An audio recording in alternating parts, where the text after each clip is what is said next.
আসসালামু আলাইকুম। আজকে আমি আপনাদের সাথে শেয়ার করছি গত বছরের সংরক্ষণ করা গাজর দিয়ে মজাদার হালুয়া রেসিপি।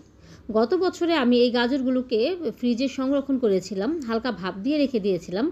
তো সেই গাজরগুলো দিয়ে আজকে আমি হালুয়াটা তৈরি করব। আর ফ্রিজে রাখার কারণে গাজরগুলোতে কিন্তু পানি জমে গেছে। আপনারা দেখতে পাচ্ছেন যে চাপ দেওয়া মাত্র কিন্তু পানি ঝরে পড়ছে। তো এই গাজরগুলো দিয়ে কি করা যায়, তো ভাবলাম হালুয়া তৈরি করে ফেলি গাজরগুলোকে ফেলে না দিয়ে, যেহেতু গাজরগুলো ভালো আছে। তো এই জন্য একটি ব্লেন্ডারের জগে আমি এই গাজরগুলো থেকে পানি নিংড়ে নিয়ে আমি ব্লেন্ড করে নেব। সাধারণত গাজরের হালুয়া তৈরি করার ক্ষেত্রে আমরা কিন্তু গাজরগুলোকে গ্রেট করে নিই, তাতে কিন্তু গাজরের হালুয়াটা খুব ভালো লাগে খেতে। যেহেতু এটা অনেক দিন আমি ফ্রিজে রেখেছি ডিপে, আর গাজরগুলোতে পানি জমে গেছে, তো এগুলো আর গ্রেট করলে ভালো হবে না, তাই আমি একবারে ব্লেন্ডারে ব্লেন্ড করে নিয়েছি। তো এখন আমি হালুয়াটা তৈরি করছি। পাত্রে আমি দিয়ে দিচ্ছি পরিমাণ মতো ঘি। এখানে আমি প্রায় 3 টেবিল চামচের মতো ঘি ব্যবহার করেছি। আর দিয়ে দিচ্ছি 3টি ছোট এলাচ, সুন্দর একটা ফ্লেভারের জন্য। এখন এই ঘিয়ের মধ্যে ব্লেন্ড করা গাজরগুলো আমি দিয়ে দিচ্ছি। গাজর দিয়ে প্রায় 2 থেকে 3 মিনিটের মতো সময় নিয়ে আমি ব্লেন্ড করা গাজরগুলোকে ভেজে নিচ্ছি। ভেজে নেওয়ার এই পর্যায়ে এখন আমি দিয়ে দিচ্ছি হাফ কাপের মতো দুধ। খুব বেশি দুধ দিয়ে সিদ্ধ করার প্রয়োজন নেই, যেহেতু আমার এই গাজরগুলো আমি আগেই সিদ্ধ করে নিয়েছি।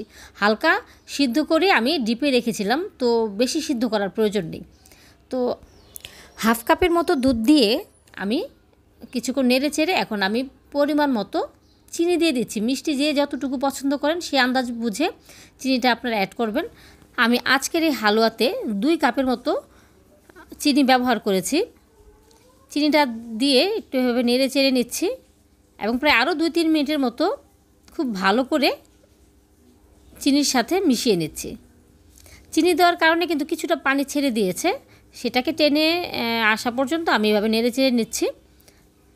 আর এখন এই পর্যায়ে আমি দিয়ে দিচ্ছি গুঁড়া দুধ।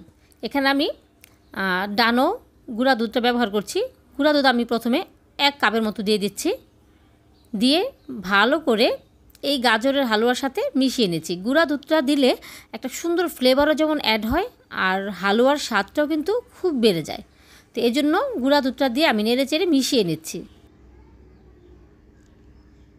ভালোভাবে মিশিয়ে নিয়ে এখন এর মধ্যে দিয়ে দিচ্ছি সামান্য পরিমাণে কাঠবাদাম কুচি। এখানে পরে অবশ্য কাঠবাদাম কুচি দিয়ে আমি ডেকোরেশন করে দেব, তো সামান্য পরিমাণে কিছু দিচ্ছি। আপনারা চাইলে এ পর্যায়ে কিশমিশও দিতে পারেন বা যে কোনো ধরনের ড্রাই ফ্রুটসও আপনারা দিতে পারেন।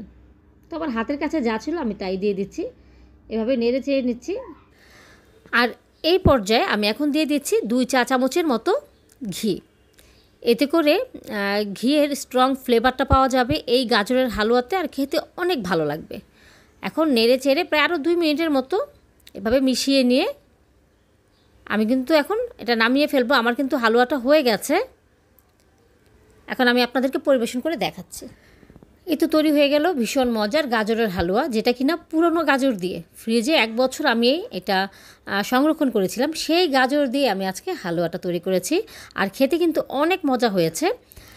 তো এই ছিল আমার আজকের ভিডিও। আশা করছি আমার আজকের ভিডিওটি আপনাদের ভালো লেগেছে। ভালো লাগলে অবশ্যই লাইক, কমেন্ট এবং শেয়ার করবেন, আর সাবস্ক্রাইব করে আমার পাশে থাকবেন। আর যারা ফেসবুক পেজ থেকে দেখছেন অবশ্যই পেজটি লাইক এবং ফলো করে রাখবেন। তাহলে আমার আগামী ভিডিও দেখার আমন্ত্রণ জানিয়ে আজকের মতো এখানেই বিদায় নিচ্ছি। সবাই ভালো থাকবেন, সুস্থ থাকবেন। আল্লাহ হাফেজ।